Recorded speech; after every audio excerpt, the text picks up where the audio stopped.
Greetings, it is Tenicka. Welcome to my channel in case you are new here. My channel focuses on fashion and travel and beauty and all the things. And recently, I've been doing these closet confessions and just talking about my life experiences and being more open and vulnerable and talking about what's really going on with me. You know what I'm saying? Like, I have such a fabulous, amazing, wonderful life, but I'm a person and I've had experiences and I want to share more of those experiences. In hopes that maybe they will help others out there who are going through something similar or who are just like processing some of these things. And I'm getting ready to go to Trader Joe's. Okay, first of all, I have my scarf on. This is a little beauty supply store here, honey. If I can find a link, I will link it. The girls on TikTok is like, oh my God, what hair is that? What girl? I don't know. I wrote up in the beauty supply store. I have like a full-on hairdo. But I worked out and I just kept it up. I like did a couple Zoom calls and then, you know, I've been running around. I need to run some more errands. So I'm about to go to Trader Joe's, honey, get some snacks. I did a little gift, a little like care package for Kennedy, my daughter, who's in college. So I'm sending that to her this afternoon. So I just got to do a little bits and bobs, okay? Bits and bobs, as our UK girls like to say. But I wanted to talk to y'all today about friendships. Let's talk about friendships. Baby, let's talk about girl friendships. Baby, when I tell you, nobody prepares you for the devastating effects of a girlfriend breakup. Nobody prepares you. It's almost like when you've decided in your mind that you're friends forever and then something goes wrong after decades or a decade. It's like the craziest, weirdest thing. I want to talk about some red flags in friendships because I feel like my entire life, society has prepared me for the breakup and the heartbreak of a man. I would say secondarily as like an educated woman, a woman like that was interested in being upwardly mobile. People, oftentimes elder women, prepared me for, you know, challenges in the workplace, being heartbroken by your colleagues, you know, but nobody ever really talked to me about friendships that break up. Not for some like drastic drama, you know, somebody stole your man, you know, somebody double crossed you, you know, all the things the girls talk about on the internet when they're like subliminally shading their like ex-friend. I was like, that's not my life. Those are not my problems. Like, ain't nobody hating on me. I don't have haters. Nobody's jealous of me. I just never lived that kind of life. And I never was exposed to that type of culture. And like, I didn't have a mother that told me to watch out for females. You know what I'm saying? Like, I grew up with a sister, two sisters, cousins. Like, you know what I'm saying? I just grew up in a women-centered home, and women were spoken about very kindly and as humans. Women could be angry, women could be violent, women could be kind, women could be catty, women could be loud, women could be quiet, women could be introverted, women could be extroverted. And so I experienced like a range of women. And my mother really always taught me to find my tribe and to go where I'm loved and to nurture and value friendships and to also believe deeply in the ability to apologize. Like, that's your girlfriend. At the end of the day, you have to ask yourself, do you want this friendship? And if you want this friendship, apologize and do the work to move on. That's what I was taught. But let me tell y'all my story about a person who, in a lot of ways, she was a best friend to me. We met in college before school started. It was kind of like the first full day after move-in day, freshman year. You know, we bumped into each other walking down the stairs. She said she was from the Midwest. I said I was from the Midwest. It was really clear that she was introverted. I was extroverted. I grew up in like a poor home, working class family, but like we did not have a lot of access to a lot of resources.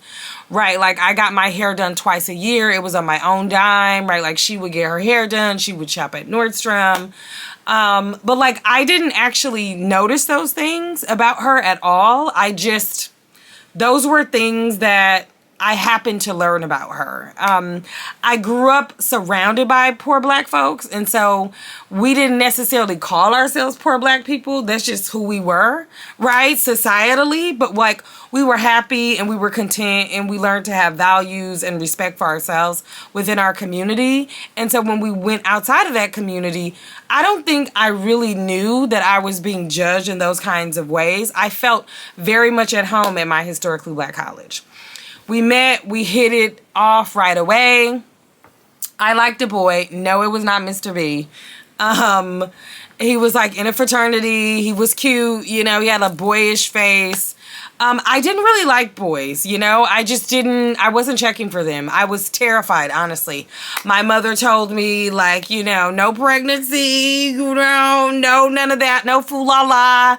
You know, so I really wasn't checking for boys in high school. So when I was by myself in college, when I saw someone I liked him. And I didn't know the etiquette around, like, not talking about it. These were my friends. And, you know, we started to hang out with another group of 3 other girls. And we called ourselves the Fab Five, right? And it was a great time. But I spent a lot of those early days, like, talking about this boy that I liked because I was an extrovert, and that's what extroverts do. And, you know, you go on and you talk about things, whatever's on your mind, you just blurt it out. And I really didn't have the emotional intelligence to recognize the body language in the room. I've reflected on it now, but a lot of the body language and a lot of her specific energy, this friend that I'm talking about, was very much like, you know, we don't want to hear about it. Why do you keep talking about that? You know, very like dismissive of my feelings. We kind of got into it, but that was really it, right? She fell in love with a guy, and then he just like stopped talking to her out of nowhere. It was like super sad, I think, for the friend group. We all supported her in that process, but I noticed then, like, she would pull back emotionally, and I was used to having people in my life like that. Again, I grew up with, like, dozens of cousins, so people just ran the, like, you know, gamut neurologically, right? Like the way they took in emotions and all kinds of things. People literally, so I didn't really think anything of it, but I'm saying this now because I recognize some things now that our friendship is over that I probably should have recognized early on. I don't regret ever being friends with her. I actually enjoyed our time together, and she was such a great friend to me from the memories that I have. But I do recognize I should have been more in tune with myself, my needs, and what I wanted, and recognize that, like, I probably should have saw this coming the way that it ended. We had a great time in college. I had my daughter while I was in college. I pulled back from a lot of my friends. They were crossing sororities at the time, and I was like having a baby, you know, 2 different lives. And I was trying to figure out what I was going to do with my life. I like fell in love with Mr. B sophomore year is when we like really just like locked in, and I was gone. I was ghost. But I remember fondly, you know, having these memories of them, but I wasn't the best like college friend. I recognize now, right? Like it was my man. You know what I'm saying? Which is crazy from a girl who was like anti-men and anti-boys and anti-boos. I need to put my lipstick on because I do need to go to Trader Joe. Like I do have somewhere to be while I'm over here yapping away. But you know, I think the story in hindsight was like my friends, they kind of tell a different story about college, right? Like, they're like, oh yeah, we threw you a baby shower. They never threw me a baby shower. It's nothing wrong with that, but they never threw me a baby shower. I remember explicitly them going to like Miami.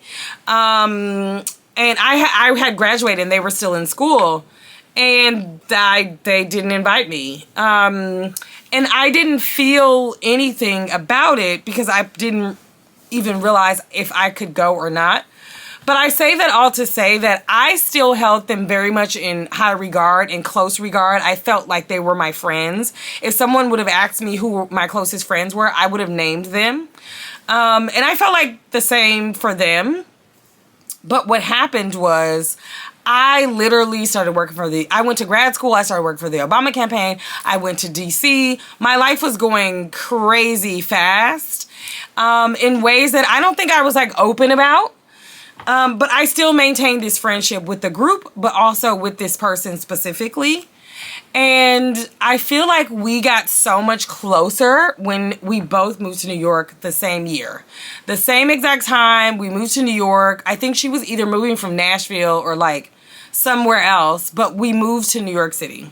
We were the only two of the group that moved to New York City. Now, prior to that, I gained friends from working in the Obama administration, 2 girlfriends, and we were like 3 peas in a pod, love them to this day, closest friends, amazing friends. And then when I started working in New York, I also gained friends in different friendship groups, and they became some of my closest friends. This person was still very much my friend, like one of my absolute best friends. She had a very serious job, like worked very strenuous hours, right? Like she had a lot of pressure from her family to succeed, which I thought was amazing and wonderful. You know, she grew up in this middle-class family, and it was very much about, you know, becoming an engineer, a lawyer, a doctor. You know, it was like that kind of culture.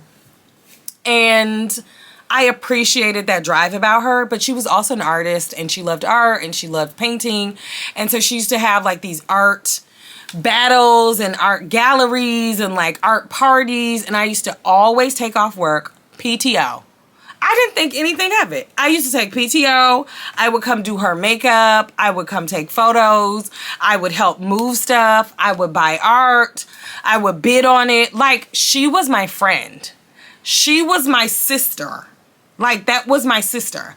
Her sister was like a sister to me. She used to babysit my daughter. Like, I felt very close. I've been with her through different apartments, through different boyfriends, through everything. And I felt very close to her. You know, and I realized in hindsight that it wasn't necessarily reciprocal in a visual way, in a vocal way. And I excused that because I felt like, well, that's just not who she is. That's not like, she doesn't emote in those kinds of ways. She grew up in a home where, you know, women did not have a full range to be themselves. And women who express forms of emotional, you know, any emotion, it was like, oh, you need to grow up. You know, it's like, stay focused, do this, do that. So I just figured, you know what, we're opposite. I'm super girly. And so I just figured that's what it was. But I loved her. I loved her so much. You know what I'm saying? She like meant the world to me. She was like a good friend of mine. She and I both lived in Brooklyn together. She mentioned a few times that, you know, me having a child felt a little, you know, she felt like, I don't know the exact words she used, and I don't want to put words into her mouth, but I interpreted it that like she was like, you know, Kennedy kind of stole me from her, or like, you know what I'm saying? Like my husband, my daughter, it just happened so early. And I think that's valid. You know, I can't say what's valid in her experience and what's not. I appreciated her telling me that, and I supported that idea. We lived in New York. I supported her, like through her events and her career and her emotions and whatever else she was like happening and going through. I really didn't have any issues, no problems. There was nothing to necessarily support me through. Whenever we went to brunch, I reached out to her. Whenever we went somewhere, I reached out to her. Whenever she was planning a birthday trip, she reached out to the entire group. I was the only person that would go. On her birthday trips, We've traveled abroad together. Like, that is my friend. Even when, like, for my birthday, I invited her to come with me to Italy. It was just she and I, right? Like, that was my friend. She's my sister. I can talk to her about anything. No eyebrows, no makeup, no nothing. Like, I sit in the house. That's my girl. You know what I'm saying? Like, I could never imagine my life without her. And I don't think I just never imagined my life without her. No one could have ever told me that during 2020, during COVID, during the pandemic, we got on a friendship Zoom, and she decided, after alcohol, I don't drink, mind you. All my friends drink. Nothing wrong with drinking. She gets on the call, and she says, you know, this is after like an hour or so, and she's basically saying, like, I don't invite her to my house because I don't think she's intellectually robust. I don't want her around my other friends. I'm like, I never said that. She's like, yeah, you have dinner parties at your house without me. I've never, y'all, come close. I have never had a dinner party at my house without her, ever. Never. It didn't happen. This is before I had any followers on Instagram. She's looking at my Instagram social media thinking I'm having something without her. It turns out I was at somebody else's house and she thought it was my house. Like, girl, you are my friend. And so this is how I interpret it. She was drunk. She was feeling type of way. You know, she made a couple sly comments about, you know, I felt was classist and disrespectful, and you know, about like me having this life and having this brownstone and living in New York City and doing this and doing that. And she being single and etc. and not necessarily having the things that she wanted. I planned on being single. So just because this is your dream doesn't necessarily mean that it was my dream. And I don't want to discredit my life. I have a beautiful life. But like, it just took me by surprise because that was my sister. That was my friend. Like, girl, like I one of my best friends, like, even to this day, like I would classify her as one of my best friends, even though we no longer talk. So after the call, I chatted. First of all, nobody really said anything on the call. Everybody kind of awkwardly laughed. I'm closest to her and another person on the call who was my roommate at the time. She's like Switzerland, okay? She don't want to be in the middle. She doesn't want to be in it. Keep her out of it. Would I have loved for her to come to my defense? Sure. But I didn't really need defending in that situation, if I'm being honest. And if I'm being even more honest, I thought that maybe she was drunk. Maybe she was feeling it. Was my feelings hurt? Yes. Has she ever hurt my feelings? No. So that's why I was kind of taken aback. I'm going to tell y'all what I did that I thought I was diffusing the situation. I apologized. Yes.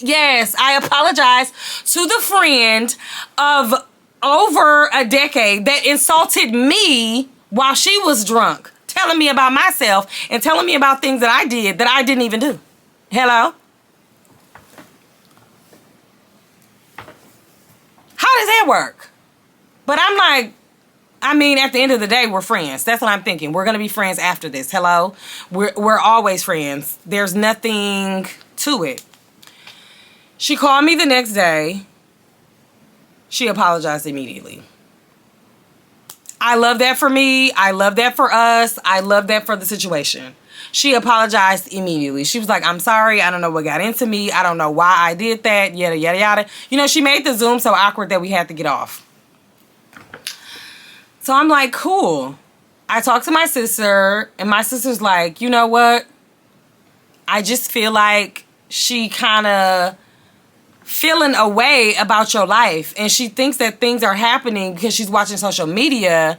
And she was like, every time y'all go out to brunch, do you call her or does she call you? I'm like, I call her. She's like, how many times? And I'm sitting here thinking, every single time we go to brunch, I call her. She comes to my neighborhood when she is going, because we no longer live in the same neighborhood, in the same borough. When she goes to church in my neighborhood, I reach out to her. I deliberately reach out to her because I know she's here on Sunday. She has all kind of events, meetings, dinners with everybody from our old school. She loves hanging out with them girls, you know, all the time without me. I never said anything because, I mean, it is what it is. But you know what I'm saying? It's like when I reflected on it, I had no reason to think about it at first. But when she was telling me that, I was just like, whoa. And my sister was like, it's one thing to apologize, but you are too forgiving. She's like, Tenicka, you are too forgiving. Why don't you wait for her to show you what she means when she apologizes? What does it mean? She apologized. She said she was sorry. Okay. Now let's see some type of behavior difference. Is she going to reach out to you? You know, she's like, don't reach out to her until she reaches out to you. I promise y'all, I didn't speak to her for 3 years.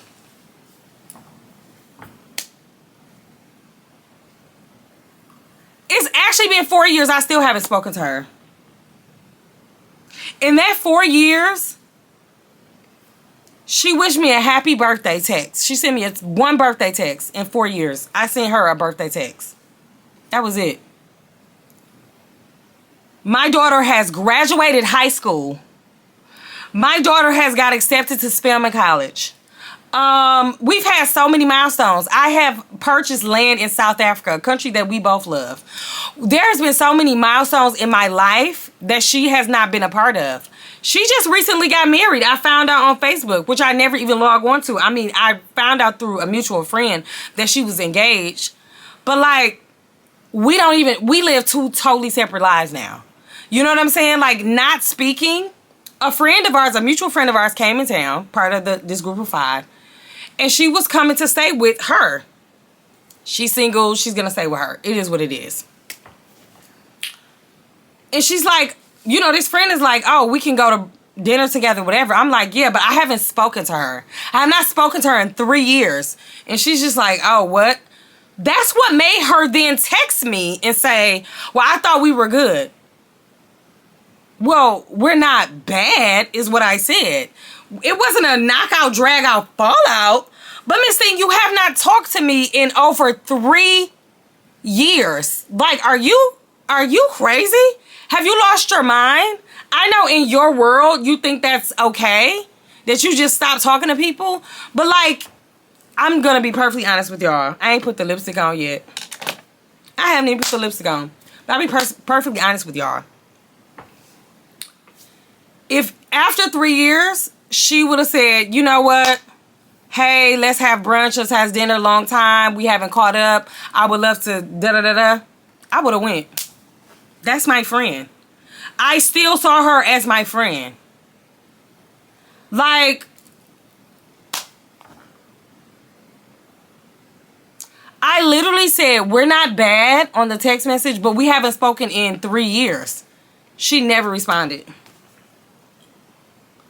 And this is what I mean when I say everybody is not meant to go with you. Like, I promise y'all, I don't care if I never talk to her again. Because I just feel like that level of immaturity, that level of, like, lack of emotional intelligence, it's just weird. It's just so, the vibes are so weird. And this has happened so long ago, and I'm talking about it because I think it's important. Not because it's sitting on my mind or I'm just in my feelings about it. I have obviously feelings for her, and I have feelings about it. I'm an emotional person. I'm not going to apologize for that.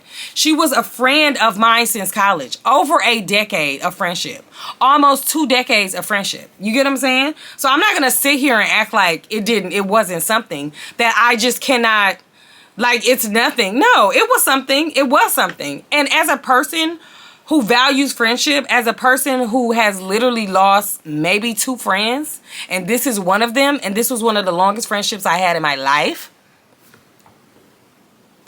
it's important. I will say this. Most of the friendships I lost weren't really friendships. They were associateships. And so I can talk about some of the red flags and things that you can look for. But when it comes to this big friendship that I lost, I will say this. She was never emotionally available to be a friend. She wasn't. Not the kind of friend that I needed. She was a hater. That's major for me to I never said that a day in my life. And not a hater in like a troll online, or like, she really did not like me as a person. Right? Like, I think there was a point that she liked me. There was things that she liked about me, but I learned through therapy and just reflecting on the situation that she really didn't like me as a person. Like, she was not at a place in her life where she could receive me as a friend. And I am not interested or invested in seeing if she's in that place in her life now to receive me as a friend. Right? Like, there were times where I dimmed myself to be around her. I noticed all these things in retrospect, right? I noticed that I wouldn't be as animated around her because those are things that irritated her or aggravated her. And again, these pieces have nothing to do with her. So it has more to do with me. And I recognized after she left my life that I was actually happier without her in my life, that I didn't have to dim myself down, that I didn't feel the need to explain myself or, constantly have to outreach and have these one-sided relationships, right? Like, I was working on my own thing. I was working on my own business. I left my own job, and, she wasn't supporting me. She didn't come, right? Like, all of these aspects that I learned and I realized in hindsight, and I would say those are some yellow flags that you should be aware of, because sometimes people go through things in their life and you can teach them how to be a friend to you, but only so much. There's only so much. Like, the leash has to be so much shorter. And I was always the type of girl that believed that women have such short leashes for their friends, but when it comes to men, it's like, And so I was like, no, I'm going to give my friends, as long as they're not like calling me out my name, trying to fight me and, stealing my men and doing, stealing my money. What's the problem? The problem is in the details. The devil is in the details. Honestly and truly, the devil was in the details. When it comes to red flags in friendships and associateships that I did not allow to go further, I would say the big one for me, since I've turned 30, in my 30s, like something that I've learned, it didn't really happen to me in my 20s because I didn't have nothing. But in my 30s, one of the things that I realized immediately was like, you cannot be friends with somebody that wants your life. It's impossible. I know the internet tells girls that, you should be with, be around like-minded people. You want to be a wife, be around a wife. You want to have a house, be around somebody with a house. Like, yeah, but it's draining to the person who has those things. It's no shade. It is draining to the person, because here you are living your everyday regular life and your friend is aspiring to be you and they expect to be coached. And then they feel away when you don't have a secret sauce. Like, what do you want me to do? Sell you an ebook and an e-course and have a brunch series and charge you $200 and act nasty to you? I don't have a secret sauce. Prayer. Amen. Like, that's literally what's happening. But you have people that will be your friends and be available to you and be a listening ear to you and all these things. Whole time they want your life. And I don't mean like, single black female, they just finna take your life from underneath you. No, I mean like they're constantly in awe of your life. They aspire for your life, right? Like, it's one thing for that person to be a mentor, for there to be a power dynamic, right? For that person to seek advice from you, for that, right? That's different. But when it's a peer-to-peer situation, it's very taxing. And I've learned that those type of friendships don't necessarily work for me. Another red flag, yellow flag in friendships for me is when people know you personally and they're constantly looking to social media as a reference point for what's happening in your life. Like, girl, you got my cell phone. You have my home address. You can knock on my door.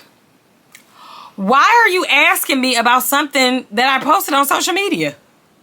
Like, you know what I'm saying? Like, in a nefarious way. It's one thing for you to make an announcement on social media, right? But it's another thing for someone to be your close, proximate friend and they're feeling away and they don't reach out to you personally. Communication in friendships are essential. Absolutely. If she's not communicating and you're not communicating with her, like, even if it's a low maintenance friendship, meaning y'all don't talk every day, but when y'all talk, y'all locked in, no. But I mean, like, making assumptions about you based on social media, girl, you got to go. We too grown for that. Absolutely not. Cut it off. Like, communication is so critical to me in friendships. Like, if you are not communicating, it just leaves so much room for error, and that's like a major problem for me. Another red flag, which I think is a red flag in any relationship, even at work, like a work friendship, is when the entire relationship is about tea. Right? Like, all they bring you is the tea. Like, I have friends for whom I only speak and I only gossip to that person, but that's not our entire relationship. Like, I don't like to gossip or talk about other people to a lot of people. It's no shade. I'm gonna talk to one or two people about it, and that's the end of it, right? Like, I just rant to that person, you know, but the entire relationship is all tea. No. Like, even if I made it about tea, like, I will slowly back up because it's hard to establish a real friendship outside of that. You know what I'm saying? It's like really, really challenging. And I know because I've tried. Another issue which I think people don't really speak about, it kind of falls under the umbrella of loyalty. And that is when it comes to, like, if you are friends and you are close to somebody that's my ops, it's a wrap for you. I mean, I don't mind you keeping it cordial, you know, you keeping it very Switzerland, you know, you keeping it very like neutral, you know, you don't talk to them about me, I don't talk to them about you. Like, that's cool. But like, I see you kiki and cackling, you're good girlfriends, and then you come over here trying to be my friend. It's a hard no for me. Hard stop. Listen, kiss on the cheek. We can give a little hug. It's cute, but we'll never be friends. You'll never know any of my business. Like, there are people, I would say, transitioning into a content creator space. There are some people, they want to be friends with anybody who has a following. You know what I'm saying? They want to be friends with anybody who has a following. So they're going to cackle with everybody. I will be cordial to everybody. I'm not about to cackle. Cackle? Y'all on trips? You all at the beach? Y'all good girlfriends? And you know this girl, absolutely not. Absolutely not. That is a hard no for me. Like, y'all doing some stuff on business, you know, y'all in photos together. That's cool. That's part of the work. But you really friends with this person? And you know she's a weirdo and you know it's giving ops energy? No. This is one of the ones that is so notorious and your mother tells you to look out for. But when it's actually happening to you, you are like, no, it can't be happening to me. Like, Miss Thing, it's happening to you. And that is microaggressions and passive aggressive behavior from your girl. The gaslighting that follows when you try to call the person out and they're like, no, no. Okay, sister. Nah, I'm crazy.